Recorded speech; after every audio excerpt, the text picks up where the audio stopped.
di mana 20,1 juta barel per day itu termasuk di dalamnya adalah Indonesia melakukan impor crude dari Middle East yang melewati Selat Hormuz. Namun dengan kita menuju dulu ke Kementerian SDM, kita dengarkan pernyataan dari Menteri SDM Bahlil Lahadalia. Dari total impor crude kita dari Middle East itu kurang lebih sekitar 20-25%. Selebihnya kita ambil dari Afrika, dari Angola, dari Amerika, kemudian dari beberapa negara lain seperti Brazil. Jadi secara keseluruhan impor kita untuk crude 20-25% dari Selat Hormuz, selebihnya tidak dari sana. Apa strategi yang harus kita lakukan agar kita tidak terperangkap dengan dinamika global? Jujur saya katakan bahwa dari intelijen kami, dari kajian kami, dari komunikasi kami dengan berbagai negara di dunia, sekalipun informasi disampaikan bahwa ketegangan ini akan selesai dalam waktu, ada yang mengatakan 5 hari, ada yang mengatakan 2-4 minggu.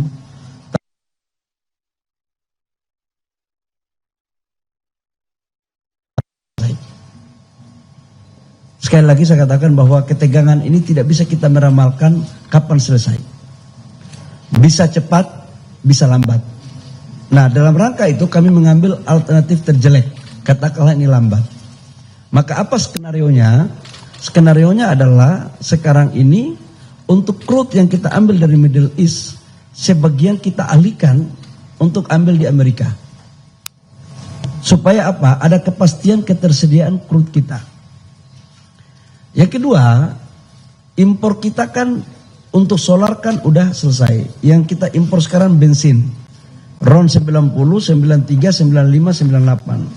Alhamdulillah secara kebetulan untuk mengimpor jenis bahan BBM seperti ini tidak kita lakukan dari Middle East.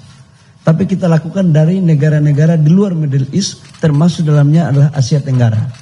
Jadi ini relatif nggak ada masalah. Yang ketiga adalah persoalan LPG. LPG kita impor 7,3 juta ton per tahun dan tahun ini dinaikkan menjadi 7,8 juta ton. 70%-nya sekarang kita ambil dari Amerika. 30%-nya dari Middle East, dari Saudi Aramco.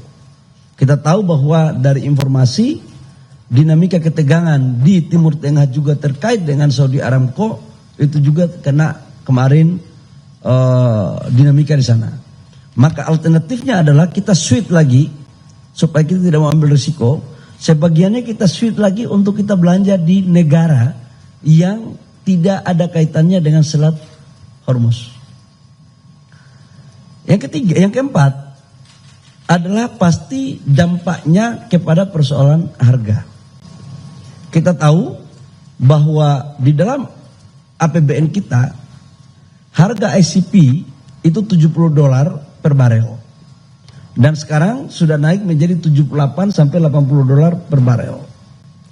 Ini yang akan kita harus hati-hati, ini berdampak pada kenaikan subsidi yang akan ditanggung oleh negara. Tapi di sisi lain dengan kenaikan harga ICP, itu juga negara mendapatkan pendapatan. Karena kan kita berkontribusi kan kurang lebih sekitar 600.000 barel sampai 600.000 lebih barel per day. Nah, selisih ini yang sedang kita hitung. Arahan Bapak Presiden kepada kami adalah kita harus sangat berhati-hati untuk menghitung semuanya dengan tetap memastikan ketersediaan BBM dalam negeri untuk memberikan kepastian kepada pelayanan kepada masyarakat kita. Khusus untuk menyangkut dengan persiapan hari raya Idul Fitri, bulan puasa, alhamdulillah teman-teman, saya menyampaikan bahwa untuk stok BBM kita, crude, BBM, LPG, itu semua rata-rata di atas standar minimum nasional. Kita tahu bahwa standar minimum nasional adalah 21 hari. Ini semuanya di atas 21 hari. Dan memang secara faktanya ketahanan energi kita, storage kita, itu maksimal di angka 25 sampai 26 hari, nggak lebih dari itu. Makanya sekarang pemerintah lagi sedang berusaha untuk membangun storage yang kapasitasnya bisa sampai dengan 3 bulan. karena itu standar internasional. Berikut pasti ada pertanyaan adalah bagaimana dengan persoalan PLN. Saya mencoba untuk melihat dinamika itu juga. Teman-teman media, bahwa RKAB untuk batu bara dan nikel itu memang kita lagi menata, kita melakukan penyesuaian. Kenapa kita menata? Karena memang ini kita hitung betul antara supply and demand. Idealnya adalah batu bara kita produksi banyak, volumenya besar, tapi harganya juga harus bagus. Tapi apa yang terjadi? Sekarang kita produksi banyak, tapi harganya kan lagi jatuh. 43% dari total batu bara yang diperdagangkan itu disuplai dari Indonesia. Total batu bara yang diperdagangkan di dunia itu 1,3 miliar ton. Dan kita menyuplai kurang lebih sekitar 500 sampai 550 juta ton. Tapi apa yang terjadi? Harganya bukan kita yang mengendalikan. Harganya di luar yang mengendalikan. Ideal harganya bagus karena supply and demand-nya, supply-nya besar, demand-nya harganya jadi murah. Bahwa pengelolaan sumber daya alam kita ini barang milik negara dan negara ini dikelola harus dengan hati-hati. Pemerintahan tidak akan pernah berhenti. Pemimpinnya yang berganti, suatu saat bukan lagi saya jadi menteri. Kita mempersiapkan kepada generasi berikut. Jadi jangan kita mengobrol murah barang-barang kita.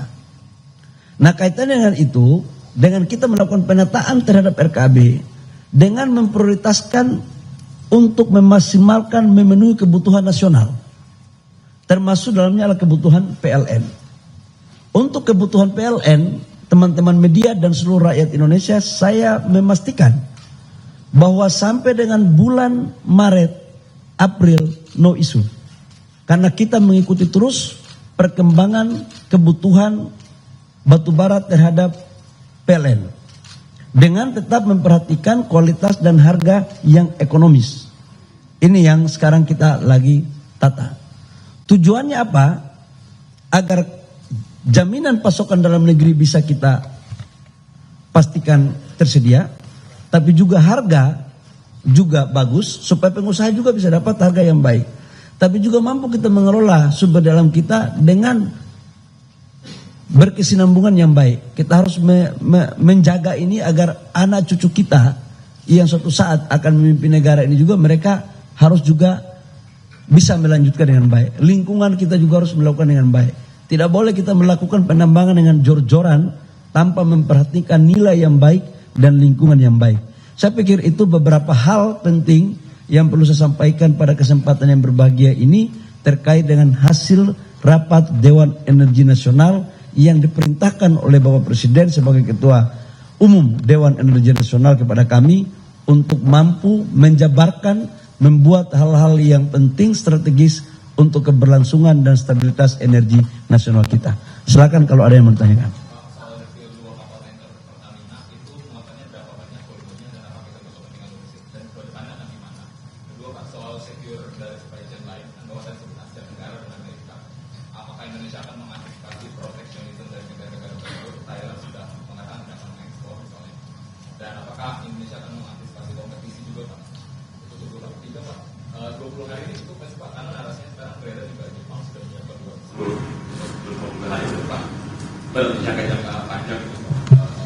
Yang pertama adalah menyangkut dengan dua kapal yang dari Selat Hormuz yang sekarang lagi balik. Tadi juga dibahas oleh Pertamina.